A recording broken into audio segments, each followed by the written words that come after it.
കേരള ദലിത് ഫെഡറേഷൻ്റെ പോഷക സംഘടനയായ കേരള ദലിത് മഹിളാ ഫെഡറേഷൻ്റെ സംസ്ഥാന സമ്മേളനം ഈ മാസം 8-9 തീയതികളിൽ തിരൂരിൽ നടക്കുകയാണ്. നിങ്ങളുടെ ഫിൽറ്റർ ഏതുമാകട്ടെ മികച്ച ടെക്നീഷ്യന്മാരുടെ ഉത്തരവാദിത്തത്തോടെ ജിഗാർഡ് സർവീസ് ചെയ്തു കൊടുക്കുന്നു. അലങ്കാന സമീപം CV road, Ponnani. Kerala Dalit federation രൂപം കൊണ്ടിട്ട് 29 വർഷം പിന്നിടുകയാണ്. 1997 ജനുവരി 26 റിപ്പബ്ലിക് ദിനത്തിലാണ് KDF രൂപം കൊള്ളുന്നത്.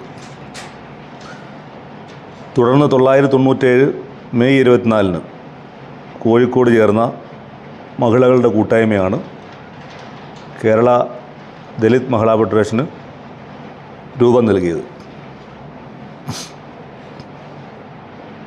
29 വർഷം സംഘടന രൂപീകരിച്ച് പിന്നിടുമ്പോൾ ത്യാഗപൂർണമായ നേത്രപാഠവും ഉള്ള ഒരു നേത്രനിരയുടെ സഹിഷ്ണുപരമായ നിലപാടുകൾ ഭരണഘടനാ ശില്പി ഡോക്ടർ BR അംബേദ്കറുടെയും അനീതിക്കെതിരെ ചരിത്ര വിപ്ലവം സൃഷ്ടിച്ച യുഗപുരുഷൻ മഹാത്മാ അയ്യങ്കാളിയുടെയും ആശയ ആവിഷ്കാരങ്ങൾ മുൻനിർത്തിയാണ് കേരള ദലിത് ഫെഡറേഷൻ്റെ പ്രവർത്തനങ്ങൾ മുന്നോട്ട് പോയിക്കൊണ്ടിരിക്കുന്നത്. ജാതി മത ചിന്തകൾക്കതീതമായി വർഗവർണ്ണ വ്യത്യാസങ്ങളില്ലാതെ കേരളത്തിൽ 14 ജില്ലകളിലും അതിശക്തമായ പ്രവർത്തനമുള്ള ഒരു സാമൂഹ്യ സംഘടനയാണ് കേരള ദലിത് ഫെഡറേഷൻ.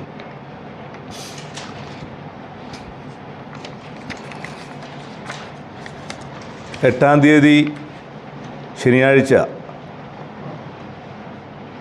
പ്രതിനിധി സമ്മേളനം തിരൂർ സംഗമ റെസിഡൻസിയിൽ അടുത്ത സമയത്ത് അന്തരിച്ച മഹിളാ ഫെഡറേഷൻ്റെ സംസ്ഥാന ജനറൽ സെക്രട്ടറി ആയിരുന്ന ശ്രീമതി മധുമോൾ പഴയിടത്തിൻ്റെ പേരിൽ നാമകരണം ചെയ്യപ്പെട്ട നഗറിലാണ് ആ സമ്മേളനം നടക്കുന്നത്. 14 ജില്ലയിലെയും പ്രധാനപ്പെട്ട നേതാക്കന്മാർ പ്രതിനിധി സമ്മേളനത്തിൽ പങ്കെടുക്കും. ടീച്ചറെ, ഇത് നമ്മുടെ ഫാമിലിയിലെ വെഡിങ് ഫെസ്റ്റിവൽ ആണ്. നമ്മുടെ ഫാമിലിയിലെ കല്യാണം. ഫാമിലിയിൽ കല്യാണമാണ്. ഗംഭീരമായ കളക്ഷനോടെ കല്യാണത്തിനൊരുങ്ങി ഫാമിലി വെഡിംഗ് സെന്റർ. അപ്പോ ടീച്ചർ കുടുംബസമേതം വരണം. ഓ, ആയിക്കോട്ടെ. Family wedding centre.